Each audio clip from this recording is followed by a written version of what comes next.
Oh yeah, the NBA is all social justice until it hurts their bottom line. As the Chinese Communist Party decimates human rights in their country, their NBA partnership is reportedly growing by the day. How wonderful. The league claims they encourage players to support their beliefs, like Black Lives Matter. But Turkish-American basketball player Enes Freedom, well, he has been speaking truth to power, using his platform to speak out against human rights abuses, not only in his native Turkey, but also in places like China. Turkey put a bounty on his head. But all that the NBA has done, lip service. And their support stopped when Enes advocated on behalf of Tibet, and the league allegedly threatened the NBA's $5 billion payday with China. Now Enes claims, well, the league is blacklisting him for daring to speak out against China. And here with me now in studio to share his story, pro basketball player. He's an activist. He's one of the greatest people I know. Enes Kanter Freedom. Welcome to the show. Thank you for having me. Yes, this is a very serious business. The Turkish government really put you on their most wanted list, and they put a $500,000 bounty on your head. You know, when I heard about that news, I was actually doing a basketball camp in Vatican for Muslim, Christians, Catholic, and Jewish kids. And right after the basketball camp, they told me about the bounty. You know, my name was on the most wanted terrorist list before, but this was the first time actually the Turkish government put a bounty on my head. You know, dead or alive. So I was like, I just couldn't believe it. You know, I had a conversation with some of my friends on the ground in FBI. They said, come back to US immediately because this could get very dangerous. So I've been pretty much in my house the last 3-4 weeks.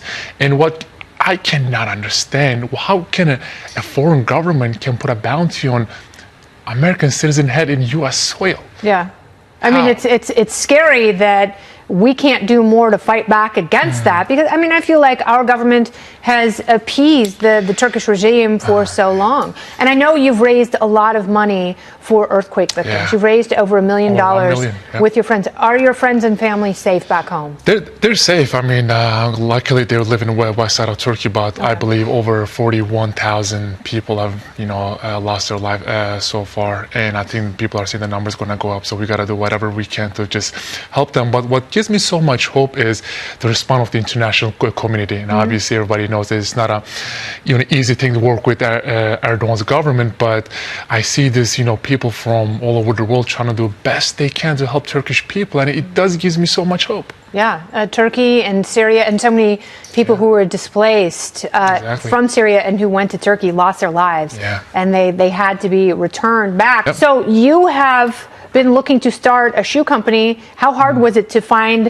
a manufacturer without using slave labor? So it actually took me and my team to I think around 6 months to find a company which has nothing to do with the slave labor. And I was blown my mind. I was like, I cannot believe the last 10 years the shoes that I was been wearing was just being made by slave kids. I was like, you know what? Enough is enough. I think we just need to create a shoes where all the kids around the world can just buy it and say, you know what? There's no oppression, and there's no blood, and there's no tears behind the shoes. Absolutely right. So you have been blackballed by the NBA. Are you going to sue the league? I mean, a lot of people are telling me, yes, I have to, because I want to expose this hypocrisy even more, and especially the support I'm getting from the Congress. Not every side, but some sides, you know, it just gives me so much hope and motivation. And I was like, you know what, when the protests were happening 2 years ago, NBA was the first organization went out there and saying, you know what, this is bigger than basketball, we gotta stand up for social justice, blah, blah. But then this happened, because they know that the things that they're gonna stand up for in America is not gonna affect their money and business. But if you say